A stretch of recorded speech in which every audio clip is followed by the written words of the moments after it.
Bonjour les Gémeaux, bienvenue à vous. Merci d'être là. Je suis ravie de vous accueillir pour votre guidance de la quinzaine du 1er au 14 janvier 2024.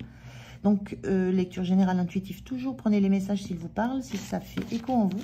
Sinon, vous laissez passer. Ça, ne forcez surtout rien. Alors, je vais commencer par un premier message de l'oracle, d'un oracle, mon oracle intuitif pour l'énergie qui vous accompagne sur la quinzaine. Je continue avec le tarot pour la situation, comment vous vous sentez, le point de soutien, point de vigilance et comment vous quittez cette quinzaine. Je prendrai cette fois-ci 3 cartes d'un oracle sentimental pour avoir un petit message sur le sentimental. Et je terminerai avec un conseil pour la quinzaine, un message, un conseil de l'oracle de l'évolution. Allez, c'est parti pour vous les Gémeaux. On regarde quelle est cette énergie qui vous accompagne sur la quinzaine. Alors, on a immobilité. L'immobilité, c'est on vous engage là peut-être à rester un peu tranquille, à vous poser, à prendre du temps pour ne rien faire et surtout ne pas vous agiter, oui, physiquement. Il y a cette notion que dans l'immobilisme, l'immobilité, il y a de l'ordre de la richesse à trouver. Il y a peut-être le besoin de vous recentrer sur vous, de vous recentrer sur votre intériorité. Parce que ça augure d'une forme d'abondance à retrouver, de richesse à retrouver. On a des diamants qui sont ici. Il y a peut-être voilà, une forme d'agitation qu'il faut calmer, une forme d'engouement pour quelque chose. Il y a je ressens là, vous avez besoin de vous poser, pas forcément de méditer ou quoi que ce soit, mais de vous poser, d'arrêter le mouvement, d'arrêter la course en avant et de vous poser un moment, peut-être pour faire un point, peut-être pour faire un bilan, peut-être pour regarder là où vous en êtes, pour regarder ce que vous avez déjà transformé dans votre vie. Il y a cette notion-là, de vous poser un temps. Et vraiment, quand on parle immobilité, je ressens plutôt immobilité, vraiment le corps physique. Alors, on regarde la situation avec le tarot. Alors, allez, je fais le tirage, je vous retrouve de suite. On regarde le dos de deck. Dos de deck, on a la roue de fortune inversée. L'idée que là, voilà, c'est... La roue de fortune, c'est le destin, la roue qui tourne, le fait que les choses bougent, les choses avancent. Et là, on a bien dans cette notion de roue inversée, la sensation que là, une notion d'arrêter le mouvement, d'arrêter la course, en fait. On retrouve bien cette énergie-là.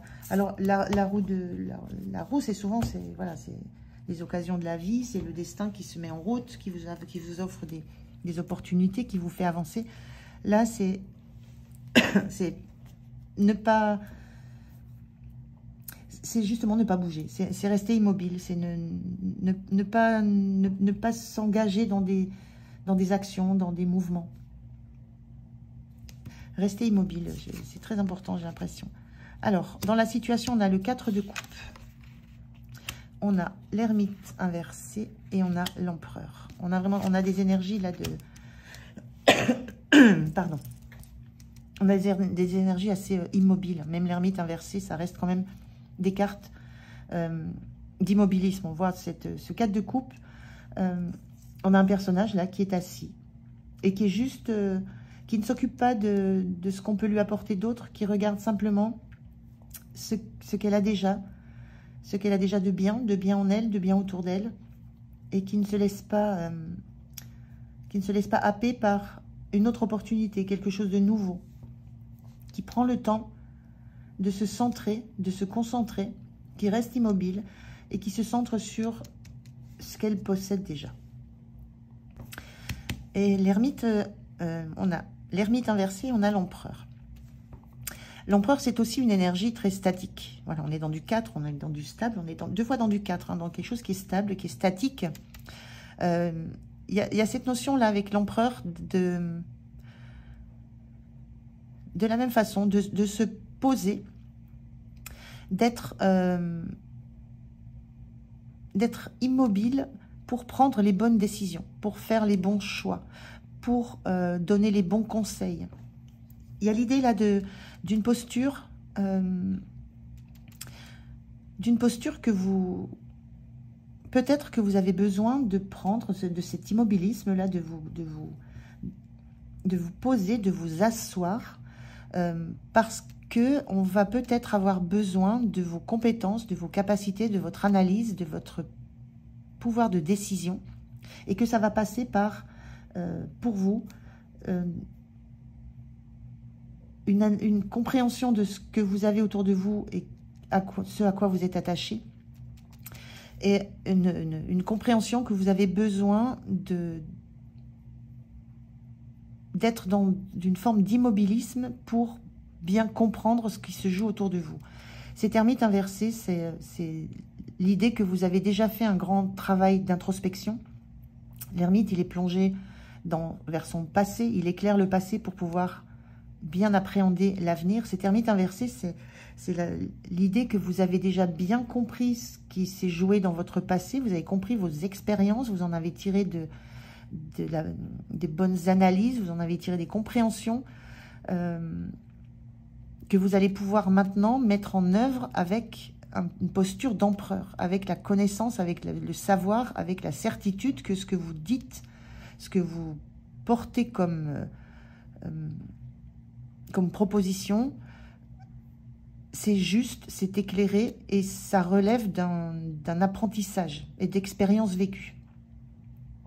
Je ne sais pas si c'est assez clair cette situation, mais on ressent vraiment le fait que là,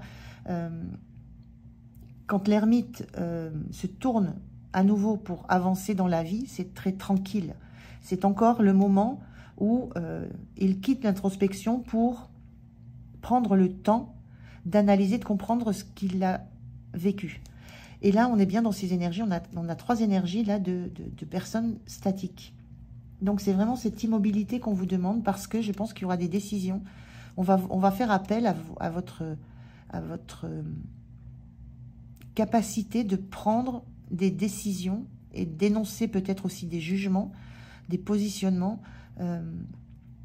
très tranchés, très nets, sur lesquels on n'aura pas la possibilité de revenir. Il y a une position de leader, de force, de chef là.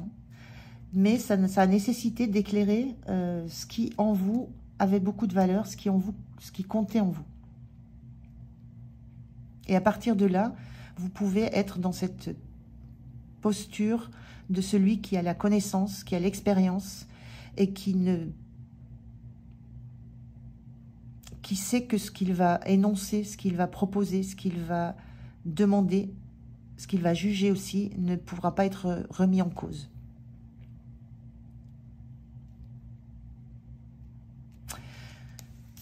Comment vous vous sentez? En page de bâton inversé, c'est exactement cette énergie. Ce page de bâton, c'est l'énergie d'un renouveau, quand on l'envie de se lancer dans un nouveau projet, dans quelque chose. Il est inversé. Vous sentez que vous n'avez pas encore, vous n'avez pas envie pour l'instant de vous lancer dans quelque chose de nouveau. Il y a cette sensation que vous avez besoin de rester là où vous êtes, sur place, sans projeter encore sur l'avenir quelque chose un nouveau projet, une nouvelle action, quelque chose de créatif, mais qui sera nouveau, qui va vous emmener loin. Pour l'instant, il y a ce besoin de rester ancré, centré sur ce qui vous anime dans l'instant présent. Il y a cette notion d'immobilité qui est encore là. Ce page-là, il ne se met pas en mouvement. L'idée est là, l'envie est là de créativité, mais il n'y a pas de mouvement qui s'engage. Vous avez besoin pour l'instant d'être dans ce que vous avez déjà et que vous maîtrisez déjà. Ce qui vous permettra plus tard de vous lancer dans quelque chose de nouveau. Mais il y a pour l'instant cette sensation que vous avez besoin presque de solidifier ce que vous avez compris peut-être de la façon dont vous fonctionnez, de la façon dont vous êtes en relation avec les autres aussi, avec ce cadre de couple. Il y a un besoin d'asseoir ça, d'ancrer ça, avant de se lancer dans autre chose. Le point de soutien, c'est ce 5 de coupe. Le point de soutien, c'est que vous avez définitivement tourné le dos au passé. On le voit bien avec cet ermite hein, qui tourne, il était inversé, donc il tourne le dos au passé parce que il y a cette compréhension. Il y a cette compréhension de comment vous êtes en relation avec les autres, de ce qui vous tient à cœur, de ce qui vous anime. Ce qui vous soutient là, c'est que vous tournez définitivement le dos au passé parce que les compréhensions sont là. Que vous pouvez maintenant prendre cette posture de sachant, de celui qui a le pouvoir de décider. Donc, ce qui vous soutient, c'est que vous avez fait tout ce travail. Hein. On a bien l'ermite qui est tourné, qui a éclairé tout un passé. On voit 3 coupes ici. Et là, vous lâchez ces 3 coupes pour vous tourner vers la suite. Donc, il y a tout un travail sur le passé qui a été fait. Mais vous avez besoin, moi, je ressens de l'ancrer avant de vous relancer dans quelque chose de nouveau. Une nouvelle passion, une nouvelle relation, une nouvelle création, quoi que ce soit. Mais vous avez fait ce deuil est terminé. Vous avez fait ce deuil du passé. Vous avez mis des mots, des compréhensions sur ce qui vous est arrivé. Le point de vigilance, c'est le pendu inversé. Donc, le point de vigilance, c'est quand même de ne pas rester trop longtemps fixé dans l'instant. On voit bien, on a des cartes vraiment immobiles. Le pendu, il s'attache à un arbre, il se met la tête à l'envers pour voir la situation sous tous ses angles. Et ce qu'on vous dit, c'est que maintenant que les compréhensions sont faites, prenez ce temps de faire ces compréhensions, mais n'y restez pas trop longtemps. On sent cette fougue en vous, on sent la fougue du nouveau projet, du nouveau pas vers quelque chose qui va être passionnant, de la nouvelle relation que vous avez envie de nouer. On sent la fougue qui est contenue. On est dans cet empereur-là qui maintient. Le point de vigilance, c'est ne restez pas trop longtemps dans cet immobilisme. À un moment donné, retrouvez ce côté passionné que vous avez. On a quand même des coupes ici. Vous avez ce côté passionné, ce côté je vais vers ce que j'aime, ce qui me fait vibrer, c'est ce que j'aime. Donc voilà, on vous dit ne restez pas trop longtemps dans cette position d'empereur qui, lui, est dégagé de tout affect. Revenez à qui vous êtes dans le fond, après avoir pris le temps de savourer cette nouvelle sensation que vous avez d'avoir repris la maîtrise de qui vous êtes et de vos émotions passées. L'énergie sur la fin de la semaine, c'est le roi de Pentacle. Très belle énergie parce que là, on a... Le roi de Pentacle, c'est le retour sur investissement, c'est l'abondance. Vous vous sentez dans l'abondance de valeurs, peut-être matérielles, mais surtout dans l'abondance de valeurs humaines, ce que je ressens un peu plus là. Vous vous sentez très stable, vous avez la conscience d'avoir tout ce qu'il vous faut pour vivre, d'avoir donné, d'avoir fait tout ce qu'il fallait pour vous sentir en phase avec ce qui compte le plus pour vous, d'avoir suffisamment et d'avoir bien investi sur vous, ce que je ressens. Donc une belle énergie sur la fin sur mi-janvier, c'est la notion de se sentir dans sa pleine puissance, dans sa pleine abondance, de sentir que vous avez les moyens, en fait. Vous avez les moyens. Vous vous sentez dans la capacité de faire ce que vous avez envie de faire. D'où cette idée de ne pas rester trop longtemps dans cet immobilisme et de laisser de nouveau émerger cette passion que vous avez en vous. Voilà, donc plutôt joli pour vous les Gémeaux, hein, plutôt une quinzaine où vous prenez le temps de savourer tout ce travail que vous avez fait, de prendre le temps de savourer les compréhensions que vous avez, ça vous donne de l'assurance, ça vous donne de la fierté, ça vous donne je sens de l'importance aussi. Mais ça couve au fond de vous. Ça couve et ça va bouillonner. Allez, on prend 3 cartes. 3 cartes pour le domaine sentimental. Allez, je vais les prendre comme ça. Et les 3. Allez, on y va. Alors, on a la notion de contrat d'âme. De mend, je ne sais plus ce que ça veut dire, mais c'est je veux fixer notre connexion, je veux la rendre solide. Et la réunion, nous reviendrons toujours l'un vers l'autre. Et le contrat d'âme, on est vraiment dans une notion de contrat d'âme et de relation d'âme. La première leçon, non, les leçons que j'ai apprises de nous ne seront jamais oubliées. Il y a quelque chose d'une connexion très très forte avec quelqu'un de votre entourage, avec un partenaire. Quand on parle de leçons apprises qui ne seront jamais oubliées, c'est cette notion que peut-être il y a eu des choses à aller éclairer dans le passé sur cette relation. Il y a peut-être de ça. Mais il y a une notion d'attirance mutuelle, d'attirance de l'un vers l'autre, malgré le temps, malgré la distance. Et il y a cette sensation que quelqu'un veut un retour, parce qu'il y a cette sensation d'être attiré l'un vers l'autre. Donc il y a peut-être quelqu'un avec qui vous avez cette relation d'attirance mutuelle, malgré peut-être des hauts et des bas, peut-être des distances qui s'installent, mais à chaque fois qui vous font apprendre l'un de l'autre, et vous revenez toujours l'un vers l'autre. Et cette notion que cette connexion, elle est solide. Elle existe, elle est solide, vous ne pouvez pas la nier.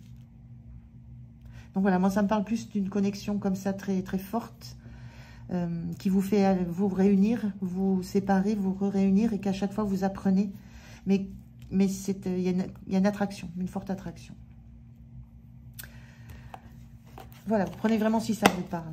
Alors, et bien le voilà, je voulais prendre un message pour vous de cet oracle, un petit message, un conseil pour cette quinzaine. Alors, on vous dit, si tu sais où tu vas, alors les autres te suivront. Si tu doutes, alors demande de l'aide. Si tu ne veux plus certaines choses, alors formule-le. Rien ne te freine dans cette situation. Tu as juste un besoin à faire entendre. Écoute-toi, tout ira bien.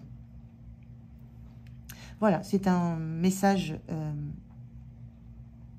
assez sympathique où on vous dit juste de vous écouter, vous, et c'est en fait, c'est ce que vous faites. Par contre, je vous le redis, ne passez pas des décennies à vous écouter. À un moment, retrouvez cette passion hein, de page de bâton.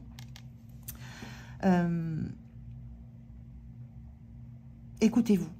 Écoutez-vous, écoutez vos besoins, écoutez le moment où vous avez de nouveau envie de bouger, écoutez ce que dit votre cœur. Écoutez-vous. Voilà les Gémeaux, je suis ravie d'avoir fait cette guidance pour vous. Merci de m'avoir écouté. Je vous souhaite une belle quinzaine. Je vous présente aussi mes meilleurs vœux pour 2024. Je vous souhaite vraiment le meilleur. Et je vous retrouve tout bientôt. Merci. Au revoir.